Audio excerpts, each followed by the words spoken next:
Hello, আসসালামু আলাইকুম। সবাই কেমন আছেন? আশা করছি সবাই খুব ভালো আছেন। আজকে আমাদের পড়ার বিষয় হচ্ছে বা জানার বিষয় হচ্ছে ডিকশনারিজ। ইতোমধ্যেই আমরা লিস্ট সম্পর্কে জেনে ফেলেছি। সো আজকে আমরা দেখব হোয়াট ইজ দ্য ডিকশনারি। এর জন্য আমাদের প্রথমে চলে যেতে হবে অনলাইন কোড এডিটর রিপেল.আইডি তে। ওকে, আমরা চলে আসলাম রিপেল.আইডি তে। সো আজকে আমাদের পড়ার বিষয় হচ্ছে ডিকশনারি। ডিকশনারিকে পাইথন ডিআইসিটি ডিক্ট হিসেবে আইডেন্টিফাই করে কোডে। ডিক্ট মানে dictionary. First question comes on your mind, what is the dictionary and how it is নেড। এর কারণ হচ্ছে ডিকশনারি হচ্ছে একটা ডাটা টাইপ অ্যান্ড এটাকে আমরা একই সাথে ডেটা স্ট্রাকচার বলতে পারি। অর্থাৎ বিভিন্ন ধরনের ডেটা আমরা এই ডিকশনারিতে ইনপুট করে থাকি। সেই সাথে ডিকশনারি হচ্ছে একটা আনঅর্ডার ডিকশনারি, অর্থাৎ ডিকশনারির ডাটাগুলো কখনোই অর্ডার অনুযায়ী সাজানো থাকে না। বাট এর মধ্যেই আমরা বা ইতিমধ্যেই আমরা লিস্ট সম্পর্কে জেনেছি। লিস্ট কিন্তু অবশ্যই অর্ডার অনুযায়ী থাকে। অর্থাৎ আমরা ইন্ডেক্স 1, ইন্ডেক্স 2, ইন্ডেক্স 3, ইন্ডেক্স 4, অর্থাৎ আমরা যদি একটা বুক লিস্ট তৈরি করি সেই লিস্টে বুকগুলো অর্ডার অনুযায়ী থাকবে। অর্থাৎ ইন্ডেক্স 1-এ একটা বুক থাকবে, ইন্ডেক্স 2, ইন্ডেক্স 3, ইন্ডেক্স 4, এইভাবে সেটা সাজানো থাকবে। এটা হচ্ছে লিস্ট। বাট ডিকশনারিতে এই ধরনের কোনো বাধ্যবাধকতা নেই। চলুন আমরা ডিকশনারি তৈরি করি।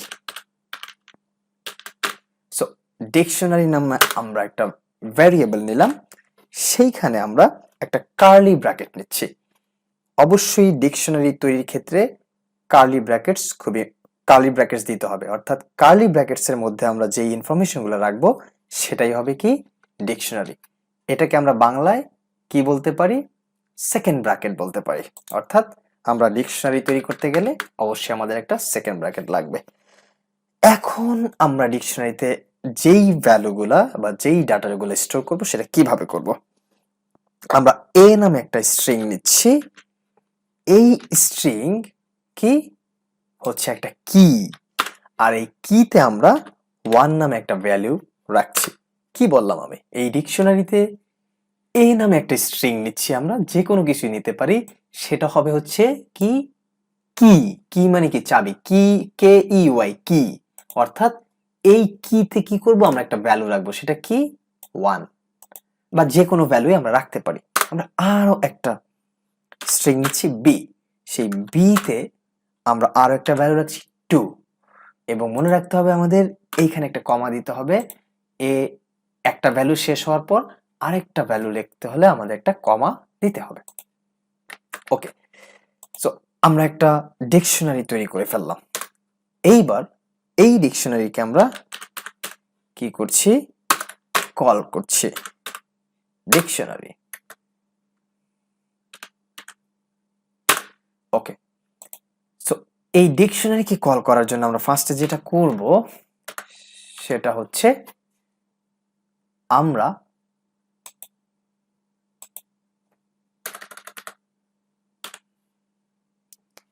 স্ট্রিং বি কে কল করলাম।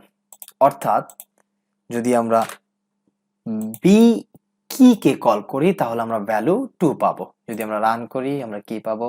ইয়েস, ভ্যালু 2 পেয়ে গেলাম। যদি আমরা এ কে কল করতাম আমরা ভ্যালু 1 পেতাম। ইয়েস, ভ্যালু 1 পেয়ে গেলাম।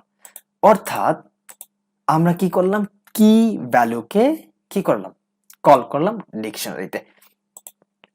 যদি আমরা সি কে কল করতাম, মানে সি নামে একটা ভ্যারিয়েবলকে কল করতাম, I get wrong, that means error। কেন? কারণ সি নামে কোনো ভ্যারিয়েবল ডিকশনারিতে নাই, তাই সে কি এরর দেখিয়েছে। ওকে, ডিকশনারি আমরা ফার্স্টেই বলেছিলাম ডিকশনারি কি আনঅর্ডারড ডিকশনারি, আর লিস্ট হচ্ছে অর্ডার। এর জন্য যদি আমরা এক্স নামে আরো একটা স্ট্রিং নিতাম এবং সেখানে যদি আমরা 3 নামে একটা ভ্যালু নিতাম এবং আমরা পুরো ডিকশনারিটিকে যদি কল করতাম তখন আমরা কি পেতাম? bx3 মানে হচ্ছে এই ডিকশনারিতে খুব অল্প সংখ্যক ইনফরমেশন থাকার কারণে ক্রম অনুযায়ী আসছে, বাট যখন আপনি বিশাল একটা ডিকশনারি তৈরি করবেন এবং সেটাকে যখন আপনি কল করবেন দেখবেন যে সেটা কোনো অর্ডার অনুযায়ী আসে নাই, যে কোনোভাবেই আসছে। অর্থাৎ আমরা আগেই বলেছিলাম ডিকশনারি অর্ডার মেনটেন করে না, সো এটা হচ্ছে একটা আনঅর্ডার ডিকশনারি। সো আমরা এই ডিকশনারিতে আমরা যে কোনো ভাবে আসতে পারতো, যেমন আগে বি এর ভ্যালুটা আসতে পারতো, তারপর এক্স এর ভ্যালু, তারপর এর ভ্যালু, যেহেতু এটা আনঅর্ডার। এবার আমরা একটা কাজ করি, এই ডিকশনারির মধ্যে একটা লিস্ট তৈরি করি এ ভ্যালুতে 1, 2, 3, ওকে। এবং এইখানে আমরা একটা স্ট্রিং দেই, শামিম নামে একটা স্ট্রিং দিলাম আমরা, এবং এক্স এ আমরা একটা বুলিয়ান ভ্যালু দিলাম ট্রু, ওকে।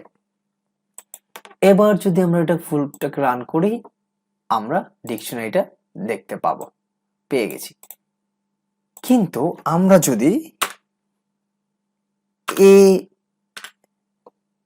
স্ট্রিংটাকে বা এ ভ্যালু কিটাকে যদি কল করি এবং আমরা যদি এই লিস্টের ইন্ডেক্স কল করি, যেমন আমি 2 ভ্যালুটা চাচ্ছি, তার মানে ইন্ডেক্স হবে 1, এইবার যদি আমি রান করি আমি কি পাবো?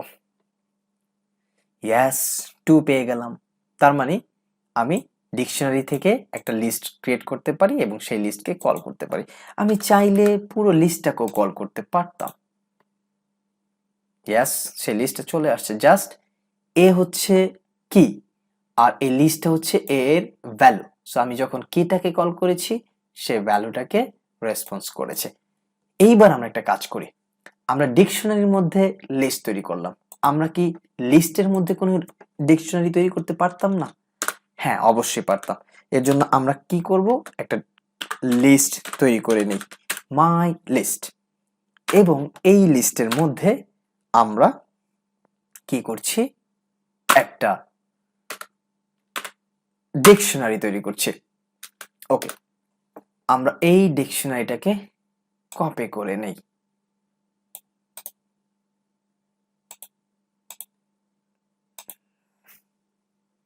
পেস্ট কমা পেস্ট, ওকে। তার মানে আমরা দুইটা একটা লিস্টের মধ্যে দুইটা ডিকশনারি তৈরি করেছি, এ হচ্ছে একটা ডিকশনারি, এ হচ্ছে আরো একটা ডিকশনারি। আমরা এর একটা ভ্যালু চেঞ্জ করে দেই 4, 5 and 6। এইবার যদি আমরা এটাকে কল করতাম প্রিন্ট মাই লিস্ট এবং এই লিস্টের মধ্যে যদি আমরা ইনফরমেশনগুলো, ডিকশনারি ইনফরমেশনগুলো চাইতাম তাহলে আমরা কিভাবে সেটা পেতাম? লিস্টের মধ্যে এই ফার্স্ট ডিকশনারিটা কি 0 নাম্বার ইন্ডেক্সে আছে, তাই না? অবশ্যই। সো আমরা 0 নাম্বার ইন্ডেক্সকে কল করলাম এবং আমরা এই 0 নাম্বার ইন্ডেক্সের এ কিটা, অর্থাৎ এ কিটা চাচ্ছি, এজন্য আমরা এগেইন এ কিটাকে কল করলাম এবং এ কি এর আমরা 3 নাম্বার ভ্যালুটা, অর্থাৎ 2 নাম্বার ইন্ডেক্সের ভ্যালুটা চাচ্ছি, এর জন্য আমরা কি করব, 2 ইন্ডেক্সে কল করব। যদি এবার আমরা রান করি আমরা কি পাবো? ইয়েস, 3, অর্থাৎ 3 পেয়ে গেলাম, অর্থাৎ এই ভ্যালুটা 3। যদি আমরা এটাকে একটু প্রিন্ট আউট, কমেন্ট আউট করে দিই তাহলে আমাদের জন্য বুঝতে আরো সুবিধা হবে। ইয়েস, 3 পেয়েছি।